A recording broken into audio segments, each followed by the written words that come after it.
जब तक चिड़िया ये देखती है कि मेरे बच्चों के पंख नहीं उगे, ये उड़ नहीं सकते, तब तक बेचारी स्वयं भूखी रह के दाना लाती है चोंच में और बोलो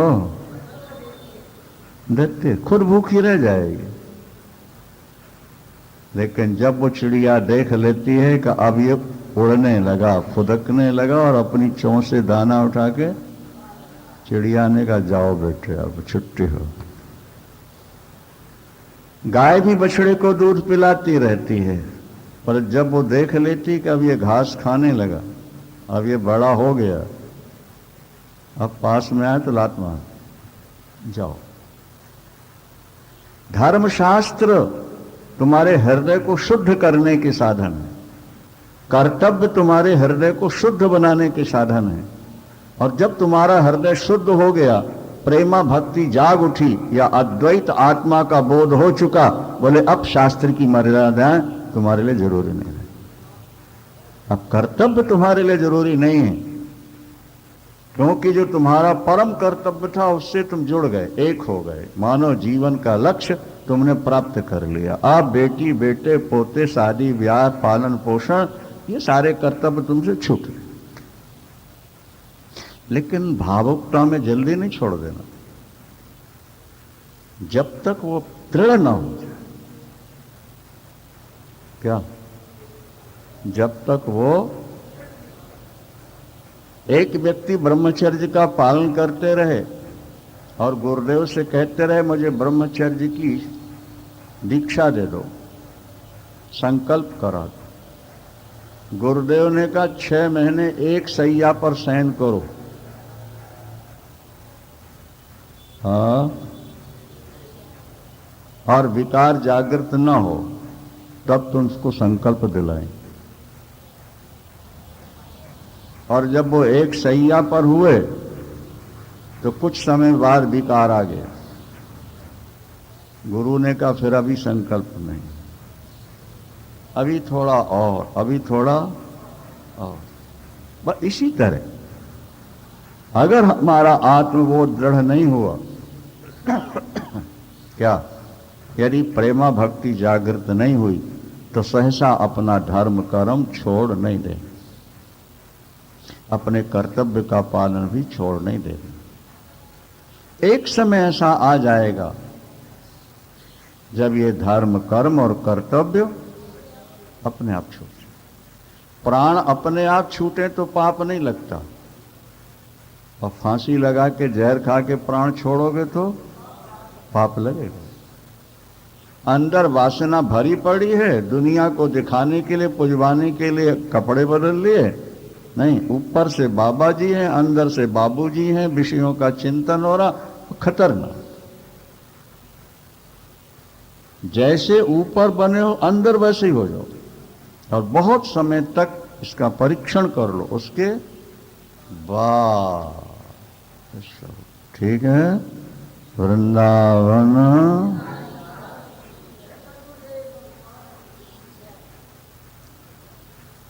जो साधक उच्च कोटि के साधक हुए, सिद्धि पाने से पहले वो बार बार परीक्षण करते रहे, विकारों में रहकर वो ये देखते रहे कि विकार पैदा होते हैं, यानी हुए तो फिर वो अलग होके साधते रहते, फिर अलग होके वो साधते रहे। और जब उन्होंने देख लिया कि काफी समय समाज में रहकर भी हमारे मन में विकार नहीं हुआ, अब छुट्टी।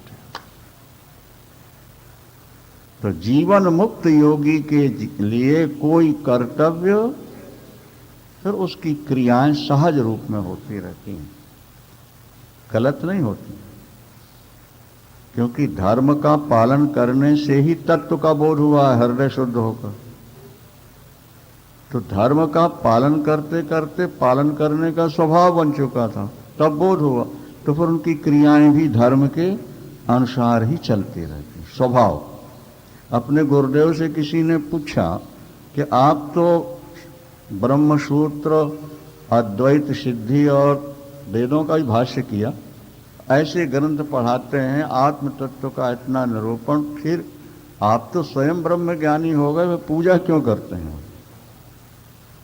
3 टाइम पूजा करते थे ठाकुर की। कौन? स्वामी जी। हम तो एक ही टाइम कर पाए, वो 3 टाइम ठाकुर ने लाते, सुबह, दोपहर, शाम। ये बार बार प्रश्न उनके सामने आता। मधुसूदन सरस्वती ने जो गीता की टीका लिखी, अद्वैत फर्क मधुसूदनी टीका, उसमें एक बड़ा अच्छा श्लोक है, अद्वेष्टत्वादिवत तेषाम स्वभावो भजनम हरे। भजन करते करते भगवान मिल गए, अब भजन की क्या जरूरत है? बोले नहीं, जरूरत तो नहीं है, लेकिन भजन करते करते जो भजन करने का स्वभाव बन गया था, वो स्वभाव बस भजन अपने आप होता रहता है। क्या भाई? जैसे भगवत दर्शन के बाद दया, क्षमा, कृपा, सरलता साथ रहती है कि छोड़ देती है? हाँ? तो जैसे ये साथ है, वैसे पूजा भी साथ रहेगी, तो समस्या क्या है? या तो भगवत दर्शन के बाद दया, कृपा, क्षमा, सरलता, सत्य, अहिंसा छोड़ जाएं, तो स्वभाव से रहते हैं संत में। तो पूजन करते करते अगर बोध हुआ है, तो जब तक शरीर है, स्वभाव बना है, पूजा हो रहा, तो नुकसान क्या है? कोई गलत काम तो नहीं है ये, स्वभाव। तो योगी कर्तव्य बुद्धि से कर्म नहीं करता, स्वभाव से कर्म होता है। इसलिए उसके कर्मों में कोई संस्कार नहीं बनते, उसका कोई फल नहीं होता है, वो अपनी जीवन मुक्ति का आनंद लेता रहता है। वृंदावन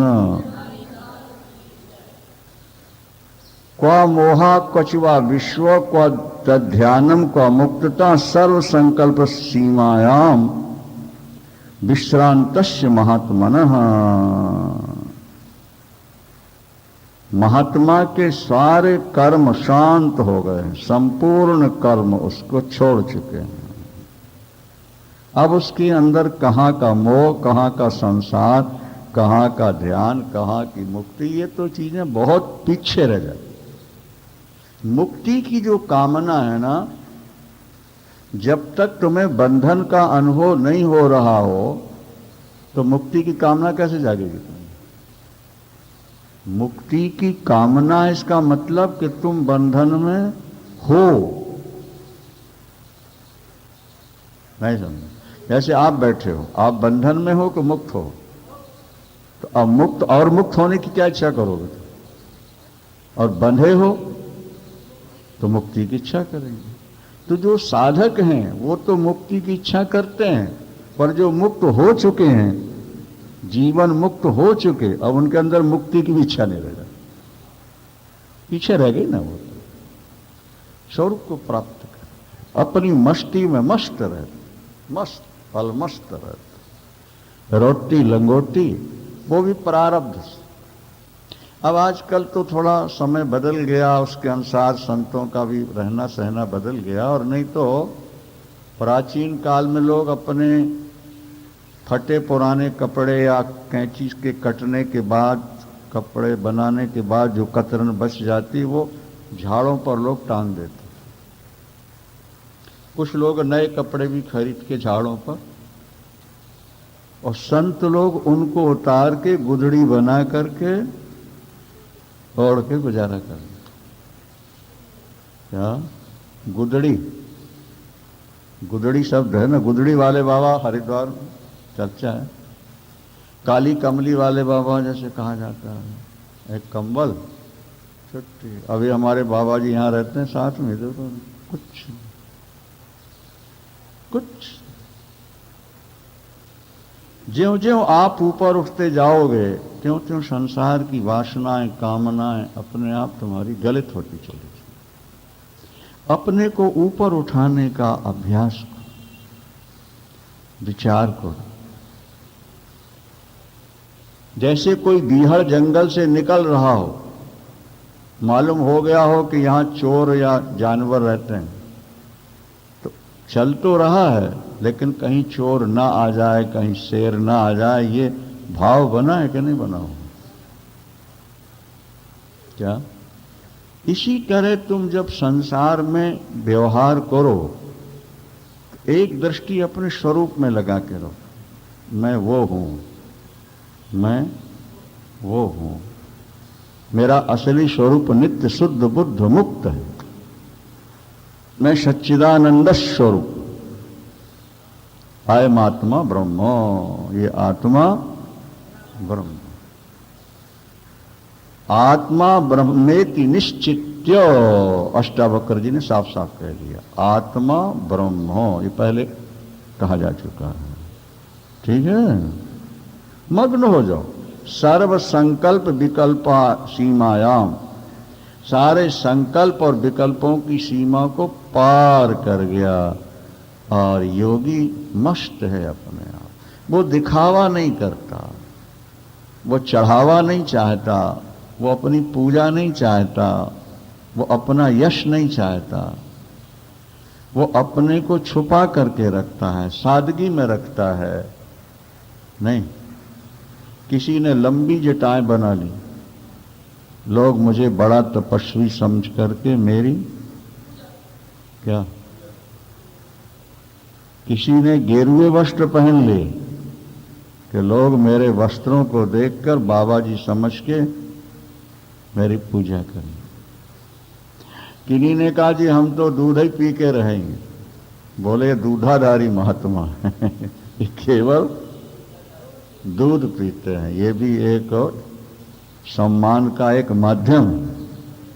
ये फलारी बाबा हैं, ये तो केवल, अरे बोलो अपन एक टाइम रोटी ना खाएं तो गजी गड़बड़ी होती है। हाँ भाई, ये कोई बड़े महात्मा, किसी ने कपड़े फेंक दिए, लंगोटी लगा ली, तो किसी ने लंगोटी भी फेंक दी, अरे तो बहुत बड़ा महात्मा होगा, तब तो इसने ऐसा कर रखा होगा। कुछ लोग, सभी नहीं, कुछ लोग, असली संतों के भी बड़े बाल होते हैं, असली संत भी दिगंबर हो जाते हैं, असली संत भी दूधाधारी फलाहारी हो सकते हैं, लेकिन असली के बीच में नकली बहुत सारे घुस जाते हैं। जब रावण ने देखा कि सीता हरण करना है, तो 10 दिमाग सिर थे उसके, सोचने लगा कि कौन सा रूप बना के जाऊं कि सीता कुटिया से बाहर आ जाए। सोचते सोचते उसने सोचा कि समाज में संतों का बड़ा सम्मान होता है, सन्यासी का दुनिया में सबसे ज्यादा सम्मान है, सन्यासी पर सभी विश्वास करते हैं, इसलिए मैं क्यों ना सन्यासी बन के चला जाऊं। और उसने वही किया, बाबा जी बन गया। मेरा नहीं बात, और अलख निरंजन नारायण हरि। सीता जी ने देखा, पति भी गए और देवर भी गया। कल चर्चा थी ना, जहां ज्ञान नहीं होगा वहां बैराग तुम्हारा टिकेगा नहीं, थोड़े दिन टिकेगा, फिर बाबा जी से बाबूजी बन जाओगे। ज्ञान और वैराग्य ये एक सिक्के के दो पहलू हैं, दो साइड है। अगर प्रबल वैराग्य है तो ज्ञान है, अथवा अपरोक्ष ज्ञान है तो वैराग्य है। वैराग्य है पर ज्ञान नहीं है तो कुछ दिन के बाद वैराग्य राग के रूप में बदल जाएगा, और ज्ञान है और वैराग्य नहीं है तो वो ज्ञान भी थोड़े समय के बाद गिर जाएगा। आदि शंकराचार्य जी ने विवेक चूड़ामणि में लिखा कि एक व्यक्ति गेंद लेके सीढ़ियों से चढ़ रहा था, और 1-2 सीढ़ी ही बची थी कि हाथ हिला और गेंद गिर गई। हाँ, और अगर गिरी तो फिर वो गिरते गिरते गिरते गिरते नीचे जाके रुकेगी, वो बीच में नहीं रुक सकती। इसी तरह ज्ञान प्राप्त होने जा रहा था और वैराग्य की कमी हुई, जरा सा कुसंग मिला और मन गिरा, और गिरा तो गिरते गिरते गिरते वो बाबा जी को बाबूजी बना ही छोड़ेगा। बोलो सच्चिदानंद। और समाज में देखे जाते हैं, ज्ञान है और वैराग्य है तो बुद्धि सुरक्षित है। ठीक है, नहीं तो रावण ले। अच्छा, रावण किस वेश में आया? जति के वेश में, सन्यासी के वेश में। क्योंकि सन्यासी गलत काम कर ही नहीं सकते, वो दंड ले रहे हैं ना हाथ। वो गंगा में खड़े होके शालिग्राम सिर में रख के लंगोटी फेंक के संकल्प करते हैं कि आज के बाद हम समाज में किसी को धोखा नहीं देंगे, किसी के साथ छल और कपट नहीं करेंगे, किसी को दंड नहीं देंगे। दंड देंगे तो अपने शरीर को, अपने मन को, अपनी वाणी को हम दंड देंगे, दूसरे को दंड, वो दंड वो प्रतीक है। इसीलिए समाज ऐसे संतों को देखकर एकदम विश्वास कर, और अब उस वेश में हजारों लाखों चोट उचक के भी घुस गए। उन्होंने सोचा ये बढ़िया तौर तरीका है, दुनिया विश्वास करती है, ऐसे बन जाए। तो सन्यासी बना कौन? बोलो भाई। और सीता जी से कहने लगा, देवी तुम्हारे पति शिकार खेलने गए हैं और तुम्हारे पति पर संकट आया हुआ है, और तुम्हारा देवर भी तुम्हारे द्वारा भेजा गया है, और तुमको हा लक्ष्मण की आवाज भी सुनाई पड़ी होगी। हाँ, इसलिए तुमने लक्ष्मण को भेजा है अपने पति को संकट से बचाने के लिए। तुम मुझे भिक्षा दो, तुम्हारा कल्याण हो जाएगा। भावुक हृदय महिला भगवती सीता जंगल में अकेली, संकट, और ये बाबा सारी बातें सुना रहा है। इसका मतलब कोई सिद्ध योगी है ये तो। भिक्षा ने बोले बांधी भीख न लें सयानी, बाहर आओ। दरवाजे के उस तरफ और इस तरफ दान लेना देना निषेध है। या तो दोनों बाहर हो या दोनों। तो अंदर तो जा नहीं सकता क्योंकि रेखा खींच गए थे लक्ष्मण। वो रेखा क्या है अभी आप समझते नहीं इस अर्थ को। ये तो सुना होगा ना कि रेखा खींच गए,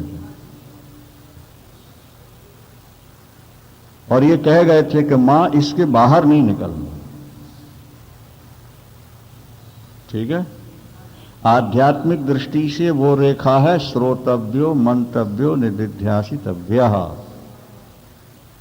आध्यात्मिक संकेत ये है कि आपके जीवन में ज्ञान नहीं है, वैराग नहीं है, लेकिन फिर भी आप कथा से, कीर्तन से, पूजन से हट के कुसंग में नहीं जाना। आपकी रक्षा होती रहेगी, आपको भगवान का साक्षात्कार हो जाएगा। ज्ञान वैराग अंदर अभी नहीं है, और मर्यादा की रेखा तुमने लांघ दी। सत्संग छोड़ करके तुम कुसंग में बैठने लगे। जवान स्त्री होकर तुम जवान लड़कों के गले में हाथ डालने लगी, तो तुम्हारी सुरक्षा कैसे होगी? क्या समझ? पर तो तुम्हारा पतन निश्चित है। समझ में आ रही बात? नहीं आ रही? तुम्हारे में अभी ज्ञान वैराग नहीं है, लेकिन तुम अपनी मर्यादा में रहो, धर्म की, शास्त्र की, और कथा सुनते रहो और विचार करते रहो और कुसंग से बचे रहो। तो ज्ञान वैराग्य की कमी के बाद भी तुम्हारा पतन नहीं होगा। ये लक्ष्मण रेखा खींच गए थे वैराग।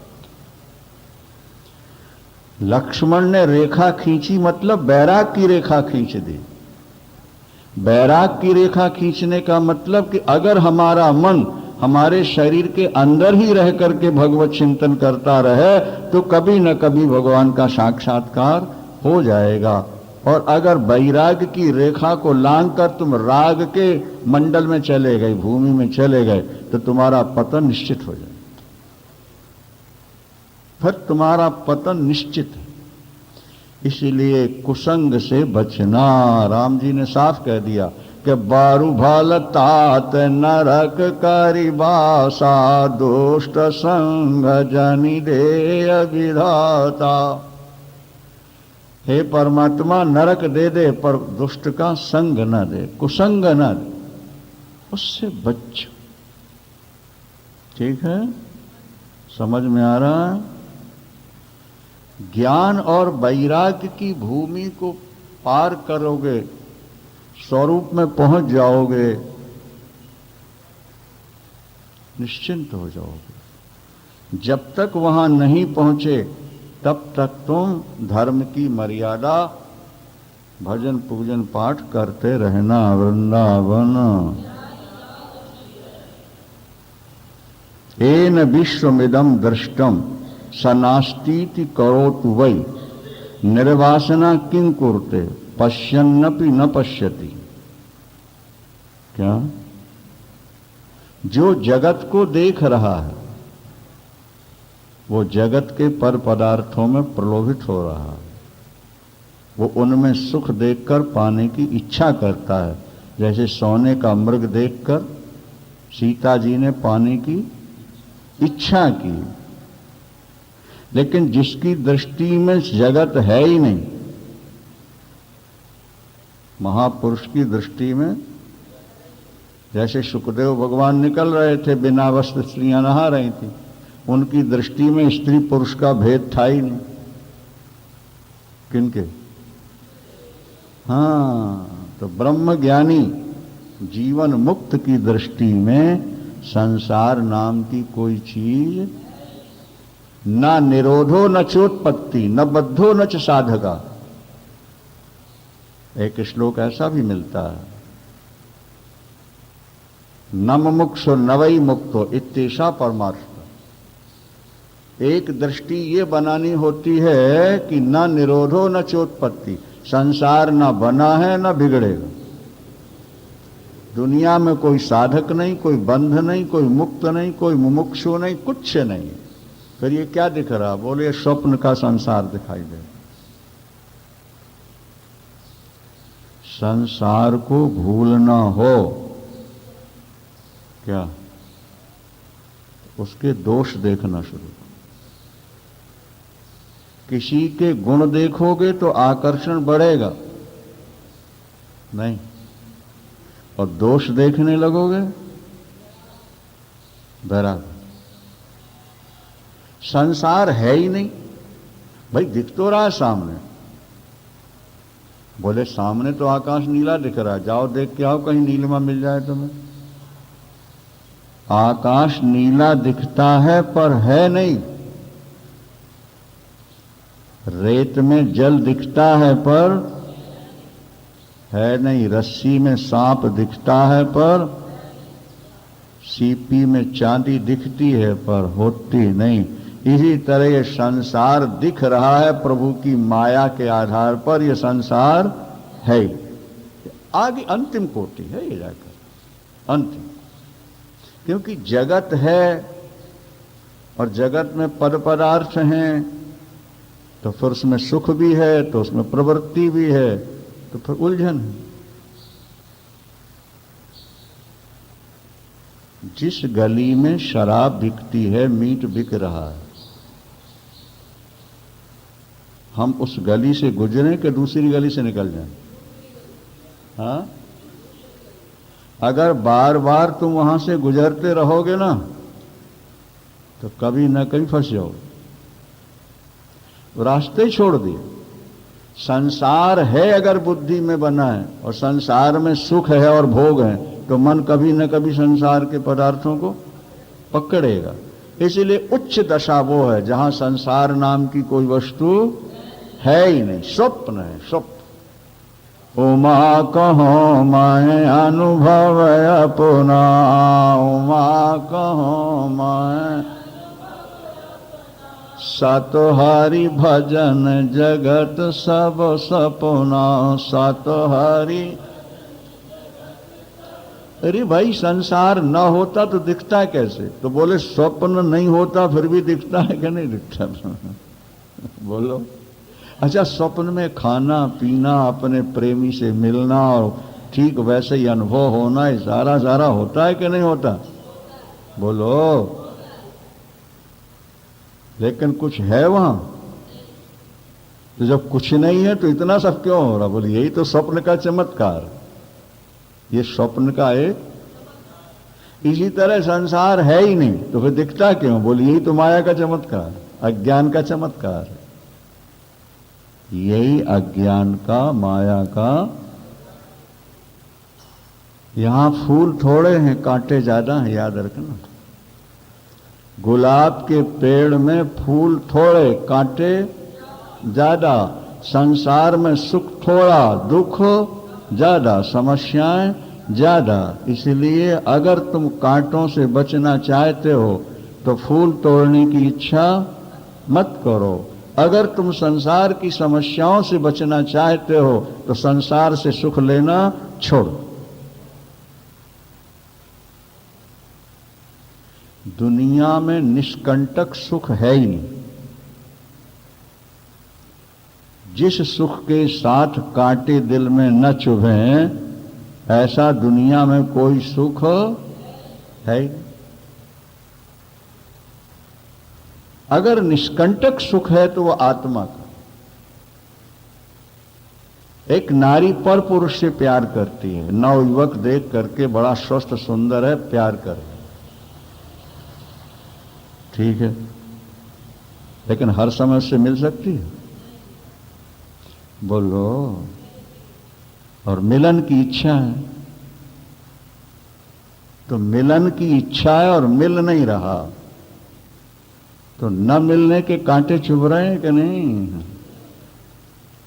और महीनों कांटे चुभेंगे तो एक आध दिन धोखे से मिल जाएगा वो।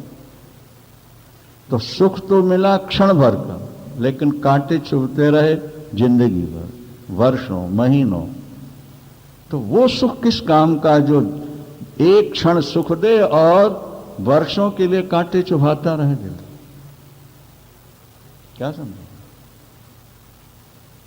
संसार में ऐसा कोई सुख नहीं जिसके साथ समस्याओं के कांटे न हो, है ही नहीं।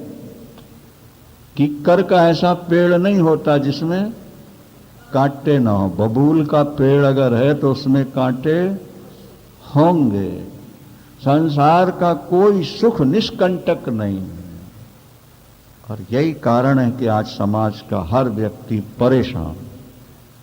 गरीब है तो परेशान है, और धनवान है तो परेशान है, विद्वान है तो परेशान है, मूर्ख है तो परेशान है।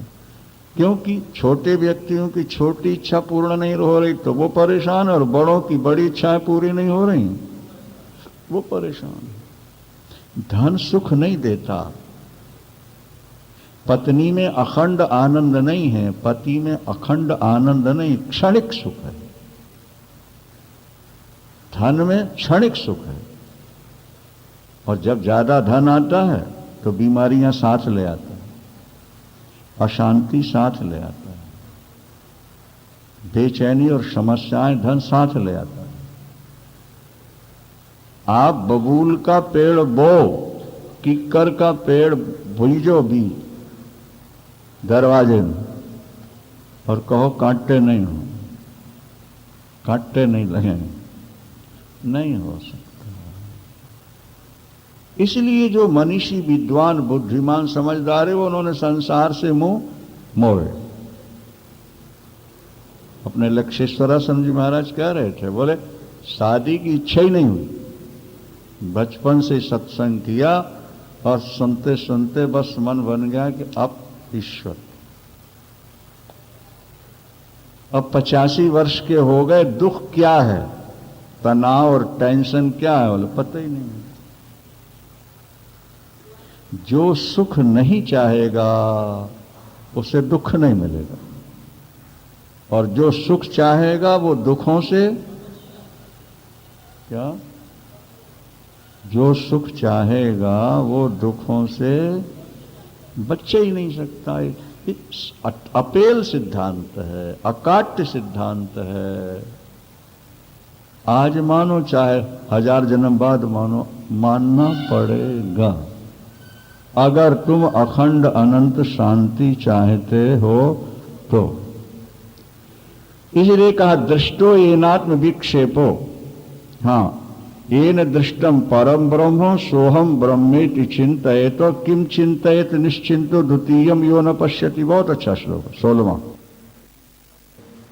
येन दृष्टो पर ब्रह्म, जिसने पर ब्रह्म को देखा है और मैं ब्रह्म हूं, ऐसा चिंतन जिसका हो रहा है, वो व्यक्ति सदा निश्चिंत रहता है, क्योंकि उसकी दृष्टि में दूसरा कोई है ही नहीं। येन दृष्टम परम ब्रह्म, जिसके द्वारा परमात्मा देखा गया। और अहम ब्रह्मो इति चिंतयेत, मैं ब्रह्म हूं, जिसका ये चिंतन बन चुका है, क्या वो निश्चिंत हो गया है। अगर निश्चिंत होना है तो मैं ब्रह्म हूं, ये चिंतन अखंड बना रहना चाहिए। बोले जिसने दूसरे की सत्ता मानी नहीं, उसको चिंता कहां से होगी। वेद में लिखा है द्वितीयाद वही भयम भवति, दो में भय होता है, एक में भय नहीं। महिला अकेली घर में है, दरवाजे बंद हैं, अपना काम कर रही, अचानक अपनी छाया दिखी, उसको लगा कोई पुरुष खड़ा है, डर गई कि नहीं डरी। बोलो क्यों डरी हो। दूसरे का भान हो गया, अकेली है, दरवाजे बंद हैं, निश्चिंत है, काम कर रहे, और दूसरा है, ये जैसे ही भान हुआ वैसे भय होगा, चौंक गई, देखा अरे छाया थी। तो एक में भय नहीं है, दो में भय होता है। और हम आप दो में जी रहे हैं, इसलिए सदा भयभीत हो रहे हैं। यदि हम एक में जीना सीख लें तो भय नाम की कोई चीजें नहीं रह जाएंगी। येन चिंतयेत निश्चिंतो द्वितीयम यो न पश्यति, जो दूसरे को देखते ही नहीं, जानते ही नहीं, दूसरा कुछ है ही नहीं, एक आत्म तत्व ब्रह्म तत्व को छोड़कर, एक ब्रह्म को छोड़कर दूसरी कोई वस्तु है ही नहीं, सत्य ही नहीं, खत्म हो गया। तो चिंता का है कि भाई, चिंता तो तब होती है ना, ये मेरा बेटा है, ये मेरी बहू है, ये मेरा पोता है, ये मेरा मकान है, और इनके जीवन में समस्याएं आ रही हैं, इनकी नौकरी नहीं लग रही, इनका काम सेट नहीं हो रहा, और ये गरीब हो गए तो फिर क्या होगा, आगे इनके बाल बच्चों की शादियां कैसे, कितनी बातें दिमाग में आती हैं। तो भय और चिंता समा गई, नहीं समाई। और एक तत्व को छोड़ के दूसरा जो दिख रहा वो स्वप्न है ही नहीं।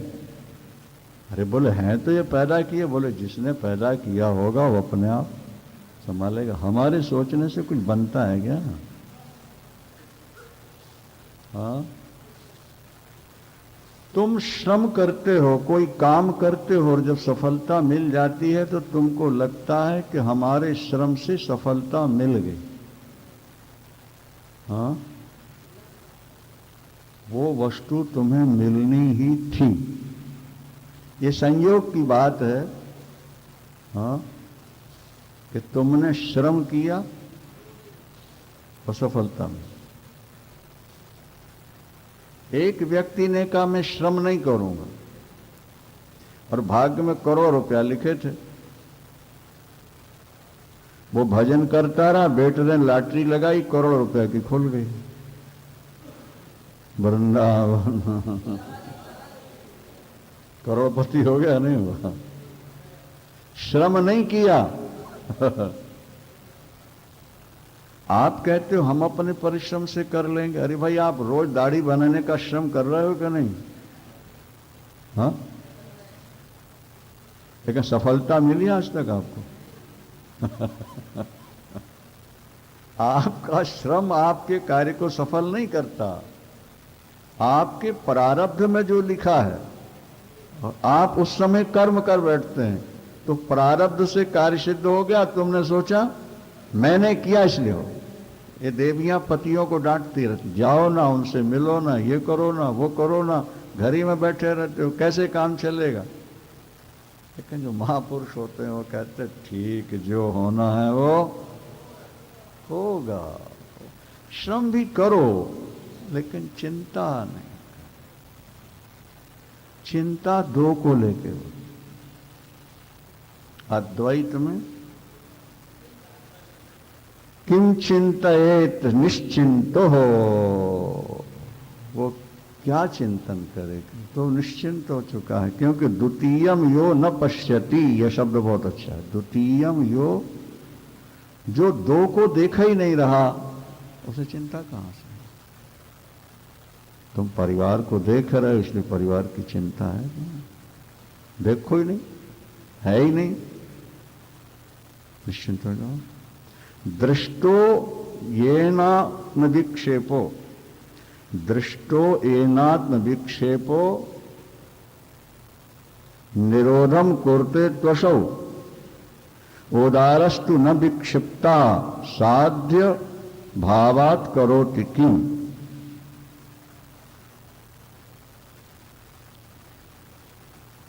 एक व्यक्ति मन का निरोध करता है।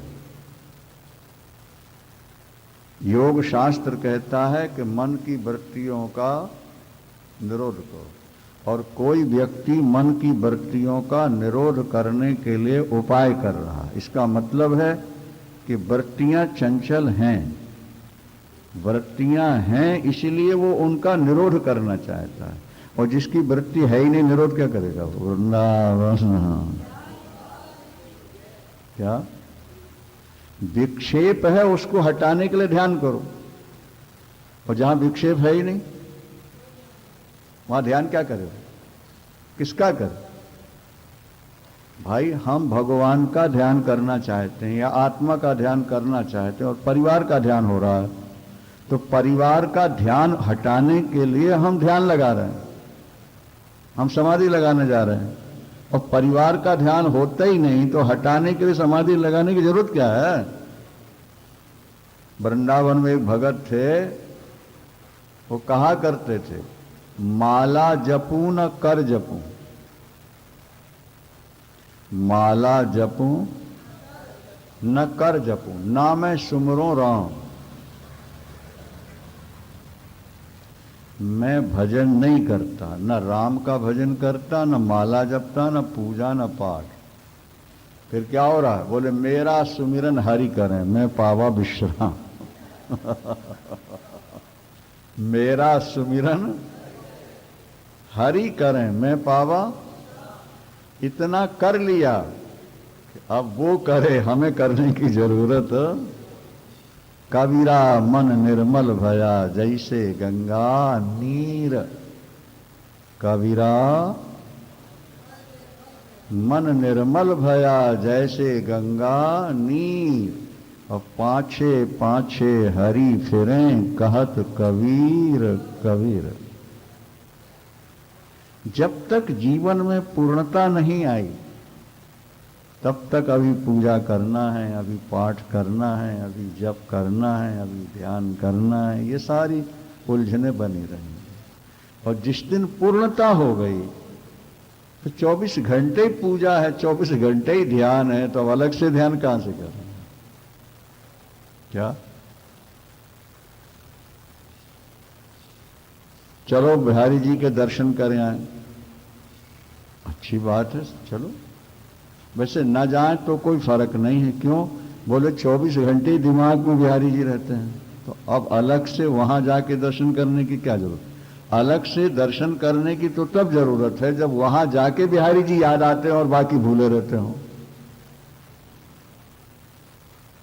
बाकी समय बिहारी हमको भूले हैं, हम बिहारी की यादें नहीं कर रहे। बोले भाई मंदिर चलो। क्यों? बोले मंदिर जाएंगे तो मन अंदर आएगा तो बिहारी जी का ध्यान बन जाएगा, इसलिए चलो। लेकिन जिसका मन सदा अंदर है, सदा बिहारी का चिंतन कर रहा है, उसको मंदिर तक जाने की आवश्यकता नहीं, क्योंकि उसका मन ही मंदिर हो चुका है। 24 घंटे मंदिर में रहता है, 24 घंटे चिंतन कर रहा है। सुबह उठे तो घूमते हुए चिंतन, संध्या में बैठे चिंतन, और कथा कर रहे हैं। बोलो और प्रसाद पा रहे हैं, चिंतन, और उसी का चिंतन करके सोए और उठे तो फिर कथा, उसी का चिंतन, फिर संध्या में उसका चिंतन। अब अलग से चिंतन के लिए कोई जगह समय रह गया, चीज रह गई? ठीक है, टाइम है, चलो दर्शन करें। नहीं तो दिल के आईने में है तस्वीरें यार की, दिल के आईने में है तस्वीरें यार की, जरा गर्दन झुकाई देख ले, जरा गर्दन झुकाई देख। दिल के आईने में है तस्वीर यार की, जरा गर्दन झुकाई। जब सदा हम उसके चिंतन में डूबे हुए हैं, फिर क्या हो? एक श्लोक बहुत बढ़िया है। एक भक्त भगवान के मंदिर में जाके भगवान से क्षमा मांगता है कि मुझसे 3 अपराध हुए, मुझे क्षमा कर दो प्रभु।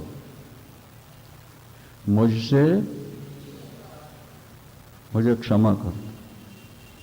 पहला अपराध क्या हुआ? बोले घर से चल के यहां तक आया मंदिर, ये अपराध हो गया। ये क्या अपराध हुआ? इसका मतलब कि मैंने आपको व्यापक नहीं समझा, एक समय जगह समझा, इसलिए वहां से चल के यहां आया। तो आपकी व्यापकता का खंडन हो गया मेरे द्वारा, इसलिए इस अपराध को। और आप वाणी के विषय नहीं हो, और मैं वाणी से आपकी स्तुति कर रहा हूं, इस अपराध को भी मेरे, और आज के बाद प्रणाम नहीं कर सकूंगा क्योंकि ऊपर जाना है, ये भी अपराध मेरा क्षमा कर देना। स्वरूप न, ये ऊंची क्लास की बातें हैं सब। एक बच्चा मिडिल में है और उसे एमए की तारीफ की गई, एमए क्लास के मैटर की, और वो मिडिल से एकदम छलांग मार के एमए क्लास ज्वाइन करना चाहेगा तो गिर जाएगा, भ्रष्ट हो जाएगा। एमए बीएड करने के बाद, एमएससी करने के बाद, एमएड करने के बाद नौकरी मिलती है और इतने रुपए मिलते हैं, तो प्राइमरी से छलांग मार के एमए की क्लास ज्वाइन कर लें, गिर जाओ। वहां तक पहुंचना, जो पहुंच गए हैं वो तो पहुंच गए, पर जो अभी नहीं पहुंचे, पहुंचने के लिए वो अपना अभ्यास बढ़ाएं और ऐसा बढ़ा लें कि अंत में उस स्थिति में पहुंच जाएं। सच्चिदानंद, ठीक है। दृष्टो एनात्म विक्षेपो निरोधम कुरते त्वशो, जिसने विक्षेप को देखा है वो निरोध करे। पर उदारस्तु न विक्षिप्ता, जीवन मुक्त के जीवन में कोई विक्षेप तो है ही नहीं, तब वो ध्यान किस लिए करे? उसका 24 घंटे ध्यान है, हर क्षण ध्यान है, हर पल ध्यान, क्योंकि उसकी दृष्टि में एक शुद्ध चेतन तत्व को छोड़कर जड़ नाम की कोई वस्तु है ही, एक को छोड़कर दूसरा कुछ है ही नहीं। ये ब्रह्माकार वृत्ति बन गई और आज अंत में वो ब्रह्माकार वृत्ति भी छूट गई। अब उसको और क्या करना? वो उदार है, वो संसार से ऊपर। धीरो लोक विपर्यासो वर्तमानोपि लोकवत्, न समाधिम न विक्षेपम न लेपम स्वस्य पश्यति। वो संसारियों की तरह संसार में रहता है। क्या? वो संसारियों की तरह रहता हुआ भी संसार से भिन्न होता है, संसारियों से भिन्न होता है। वह समाधि को प्राप्त करे न करे, क्योंकि विक्षेप है ही नहीं, इसलिए समाधि की आवश्यकता नहीं है उसको। वो अपने स्वरूप में मस्त हो चुका है, मूल तत्व को पहचान चुका है, मूल में स्थित हो गया है। क्या? ये सोनिया बेटी कह रही थी, बोले गुरुजी कभी कभी हम लोग बात करते हैं, आप हूं हूं करते रहते हो और उस समय ऐसा लगता है कि आप कुछ और कर रहे होते हो। पकड़ी बात को। बोले एक व्यक्ति कुछ आपसे कह रहा, आप हाँ हाँ करते जा रहे हो, हाँ कर रहे हो, लेकिन उस समय हम देखते हैं कि आप किसी और में जुड़े हो। जब दोबारा बात होती तो हाँ क्या कहा, तो बोले अब लगा कि वहां से इसकी बात सुनना। बुद्धि हो तो पकड़ता है ना व्यक्ति बात को। वृंदावन इसलिए धीरो लोक विपर्यासमो वर्तमानो भी लोकवत, संसारियों की तरह वो संसार में रहता है, लेकिन ना उसके जीवन में कोई विक्षेप है, ना समाधि की जरूरत है, वो अपने आप में संतुष्ट है। देखो भाई, बुद्धि लगाओ जरा, जो देहाभिमानी हैं उनके लिए कर्म है, जो भावुक हैं उनके लिए उपासना है, लेकिन जिनकी बुद्धि निर्मल है उनको कुछ नहीं करना है, उनको तो केवल आवरण भंग हो गया, ब्रह्म तत्व का बोध प्राप्त हो जाए, बस छुट्टी हो। उनको क्रिया जरूरी नहीं होती, क्रिया जरूरी है अज्ञानियों। अज्ञानी अज्ञान को मिटाने के लिए विविध प्रकार के जाप ताप पूजन पाठ किया करता है। विचार करना भी तप है। ज्ञानियों का जो विचार चलता है ना आपस में, वही उनका, और वो सबसे बड़ा तप है। तुम हाथ से पूजा कर रहे होगे, मन कहीं और चला जाएगा। तुम माला फेर रहे होगे, मन कहीं और चला जाएगा। तुम चंदन घिस रहे हो, फूल उतार रहे हो, मन कहीं और चला जाएगा। लेकिन जब विचार शुरू होंगे, सारी इंद्रियां अंतःकरण सिमट जाएगा। ज्यादा एकाग्रता कहां आई? विचार में। इसलिए विचार, अच्छा विचार कौन करेगा? ज्ञानी। अभी पंचकूला में कथा थी, यही लोग सब कराए थे, याद दिलाते रहा। तो वहां एक बड़ा अच्छा दृश्य था, लोग खूब हंसते थे। जब कथा चले, सारे बच्चे छत पर खेलने भागे, एक बच्चा नजर नहीं। और जैसे कीर्तन की ढोलक बजी, पता नहीं कहां छुपे होते थे, इतने आ जाएंगे खड़े होने के लिए, और लगे नाचने कमर मटका। क्योंकि वो मम्मी के पेट में थे, तभी उनकी मम्मी कमर मटकना देख रही थी। नहीं समझ में आ रही बात। और जब से होश संभाली, तब से वो सिनेमा और टीवी में कमर मटकाना देख रहे हैं। तो कीर्तन चले और भर जाओ, और कथा शुरू हुई, एक नहीं बैठा, एक सारे भाग गए। अब देखो, यहां समझने की बात, बच्चों की बुद्धि कमजोर है, इसलिए क्रिया पर ज्यादा ध्यान, नाच गाना इसमें ज्यादा। और जो बुद्धिजीवी हैं वो कहते हैं नाच गान बंद करो। ये तो हम पिक्चर में भी देख लेते हैं, हमको तो ज्ञान की बात है। जैसे जैसे आपकी बुद्धि निर्मल होती जाएगी, वैसे वैसे सूक्ष्म बात को पकड़ती चली जाएगी, और शरीर आपका शून्य होता जाएगा, और संसार भूलता जाएगा। बुद्धि का बड़ा चमत्कार।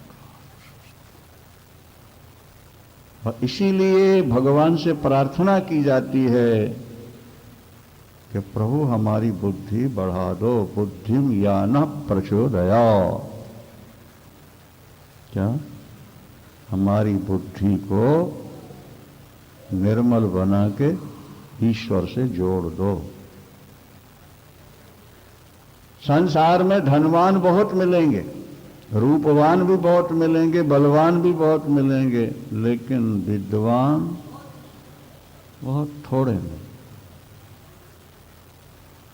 सामान्य बुद्धि तो भगवान कुकर शूकर पशु पक्षियों को भी दे देते हैं। अपने यहाँ बंसल जी, योगेश बंसल जी के यहाँ वो झाड़ लगे ना उनके फार्म हाउस में, उसमें चिड़ियां घोंसला बनाती हैं, लटकता हुआ घोंसला। देखा है आप लोगों ने? बाहर भी देखा हो। और उसमें कितनी कारीगरी है, और वो कैसा एयर कंडीशन बनाते हैं, क्या समझे? न हवा का प्रभाव, न गर्मी का प्रभाव, न वर्षा का प्रभाव, न कुछ चिड़िया। बच्चे को सुरक्षित रखने के लिए बुद्धि है कि नहीं? ये देवियों, तुम क्रूसिया से स्वेटर बना सकती हो, लेकिन वैसा नहीं बना सकती। तुम्हारी बुद्धि से भी आगे बुद्धि, कैसे पतले पतले रेशे लाती हैं और फिर उसको, और कैसा अंदर मुलायम गद्दा जैसा, फिर अंडा। तो बच्चों को पालने की बुद्धि तो भगवान ने पशु पक्षियों को भी दे रखी है। आप बच्चे पाल रहे हो, पैसा कमा रहे हो और सोच रहे हो बड़े बुद्धिमान हो, ये तो बुद्धि वहीं तक है जो पशु पक्षियों की। बुद्धि तब तुम्हारी सही है जब उसको पकड़ने। अब ये सिंगला जी को देखो ना, जवानी है, भगवान ने पैसा भी काफी दे दिया है, पत्नी भी ठीक ही ठाक है, बच्चे भी अच्छे हैं, नहीं?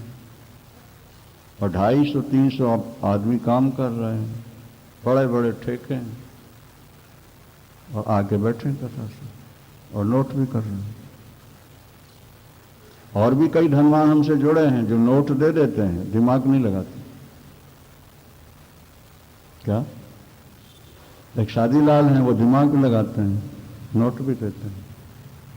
एक ये हैं जो आश्रम की सेवा भी कर रहे हैं, और इस अवस्था बुद्धि जब आपकी बढ़ेगी तो फिर वो परम तत्व को जानने के लिए जिज्ञासा पैदा करती है। फिर वो ज्यादा ध्यान नहीं देती क्या हो रहा, होता है ठीक होता है, परम तत्व। तो भगवान से प्रार्थना करो, प्रभु हमें निर्मल बुद्धि दो, ऐसी बुद्धि दो जिसमें केवल आपका ही प्रवेश हो, ऐसी बुद्धि दो जिसमें केवल, हे ठाकुर आपने हजारों प्रकार के पेड़ बनाए, पत्ते बनाए, सब गीले होते हैं, वो कौन सा मटेरियल है कमल के पत्ते में जो आपने लगाया कि वो जल में रहता हुआ भी जल से गीला नहीं होता? ये काम भी तो आप ही नहीं किया है ना। कमल के पत्ते को जल में पैदा किया, जल से पैदा किया और जल में रखा, और जल से गीला नहीं हो दे रहे हो। ये सारा काम आपने किया है ना, कि पत्ते ने स्वयं कर लिया? हाँ, तो जैसे आपने कमल में ऐसे परमाणु लगाए कि वो जल में रहता गीला नहीं होता, ठाकुर हमारे अंदर भी ऐसे परमाणु भर दो कि हम घर में रहें पर घर हमारे अंदर न रहे, हमारा मन आपसे जुड़ा रह जाए, हम एकता में आनंद लेते हैं। प्रभु ऐसा बना दो, हमें भी अद्वैत का बोध हो जाए, हमें भी प्रेमा भक्ति मिल जाए, हम भी गोपियों की तरह, प्रहलाद की तरह, ज्ञानी गुरु नानक देव और नामदेव की तरह और ज्ञानेश्वर जी की तरह हम भी उस रंग में रंग जाए, मस्त हो जाए। चाहे अपनी प्रेमा भक्ति दे दो, चाहे स्वरूप का बोध दे दो, ठाकुर कुछ तो दे दो हमको, हम भी तो आपके हैं, नहीं? भले हैं कि बुरे हैं, जैसे हैं आपसे जुड़े हुए तो हैं ठाकुर, कृपा कर दो मेरे प्रभु, ऐसी प्रार्थना करो। नहीं, निर्मल बुद्धि जीवन की सबसे बड़ी उपलब्धि है। निर्मल बुद्धि सबसे बड़ा धन है। मूर्खों ने नोटों को धन माना है, लेकिन समझदारों ने निर्मल बुद्धि को परम धन माना है, क्योंकि निर्मल बुद्धि से ही परम तत्व का, अद्वैत का बोध होगा। ईश्वर की भक्ति निर्मल बुद्धि में ही प्रकट हो। इसलिए उन्होंने कहा कि हमें और कुछ दो न दो, पर निर्मल बुद्धि। भावा भाव विहीनो यश तत्व निर्वासनो बुधा नैव किंचित कर्तम तेन लोक दृष्टिया विकुर्वता। बहुत अच्छा श्लोक। जो भाव और अभाव से विहीन हो गया है, जो नित्य तृप्ति का अनुभव करता है, तृप्ति का, मुझे परम धन मिल गया, मुझे खजाना मिल गया, गुरुदेव ने मुझे नहीं खजाना दे दिया, तृप्त, अपने आप में तृप्ति का, भाव में अभाव दोनों से विहीन, न तो भाव है कुछ चाहता है, न अभाव में उसको कोई परेशानी है, तृप्त है, निर्वासना, वासना रहित हो गया। नैव किंचित कृतम तेन लोक दृष्टिया विकुर्वत, बहुत अच्छा, वो संसारियों में रहकर संसारियों की तरह करता हुआ भी संसार से अलग रहता। क्या ज्ञानी तुम्हारी दृष्टि में स्त्री से प्यार करता हुआ भी ज्ञान में ही जी रहा है, और अज्ञानी मंदिर में बैठा हुआ भी घर में रह रहा है, सच्चिदानंद। क्या वो लोक दृष्टि से समाज की तरह काम करता है, लेकिन उसकी अंतर्दृष्टि जो है वो अपने स्वरूप में जुड़ी है। इसलिए यहां लिखा है कि वो संसारियों की तरह काम करता हुआ भी कुछ नहीं करता। ये बात तो पहले कई बार आप पढ़ सुन चुके होंगे कि भगवान कृष्ण ने गोपियों से कहा कि दुर्वासा ऋषि आए हैं जमुना पार, उनको भोजन ले जाओ। तो गोपियों ने कहा कि बीच में यमुना पड़ती है, उन दिनों पुल नहीं थे। बोले जाओ यमुना से कह देना यदि कृष्ण बाल ब्रह्मचारी हों और समस्त दोषों से वर्जित हों तो यमुना रास्ता दे दे। गोपियां एक दूसरे को देख के मुस्कुराने लगी। क्या बाल ब्रह्मचारी और सर्व दोषों से रहित तो चलो कह रहे चलो। जैसे ही प्रार्थना की यमुना ने रास्ता, और दुर्वासा के पास पहुंचे तो दुर्वासा ने सारी थालियां अपने सामने सरका और खाता गया, सैकड़ों थालियों का खा गया। शिष्यों को थोड़ा ही थोड़ा मिला होगा, वो भगवान की लीला थी, वो सब दिखाना चाहते थे। महाराज अब वापिस कैसे जाएं, यमुना है। बोले आई कैसे? बोले कृष्ण जी ने ये कहा। तो बोले हमसे भी एक मंत्र ले जाओ। क्या?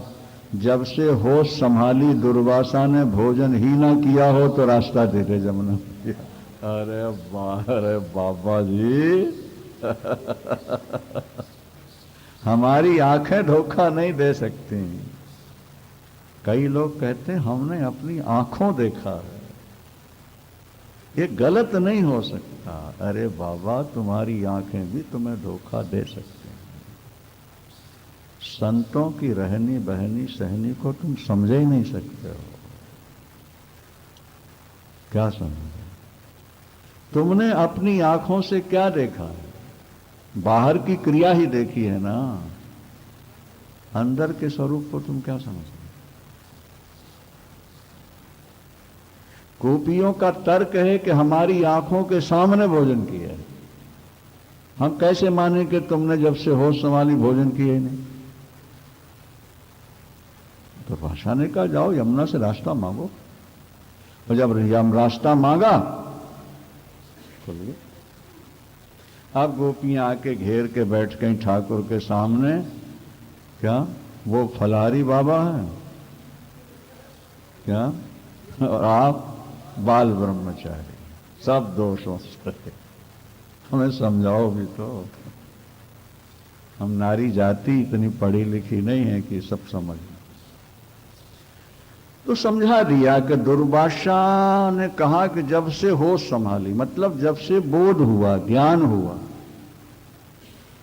पहले तो मैं सोचता था कि मैं खाता हूं, लेकिन जब ज्ञान हुआ तो गीता के 15वें अध्याय में लिखा कि नाभि में जो कुंड है इसमें आग जलती है, वो भगवान ही भूख की आग बन के जलते हैं। वो भोजन चाहते हैं तो हम बाहर से उठा करके स्वाहा उनको खिलाते हैं। तो तुमने बाहर का हाथ बाहर का मुंह देखा तो सोचा दुर्वासा ने खाया, और उसने अपने हाथ को चम्मच बनाया और मुंह को द्वार बना दिया और नाभि कुंड की आग में हवन कर दिया। उसकी दृष्टि से हवन हो रहा है, तुम्हारी दृष्टि से भोजन हो रहा है। इसलिए तुम कहते हो हमारी आंखें धोखा नहीं दे सकते हैं।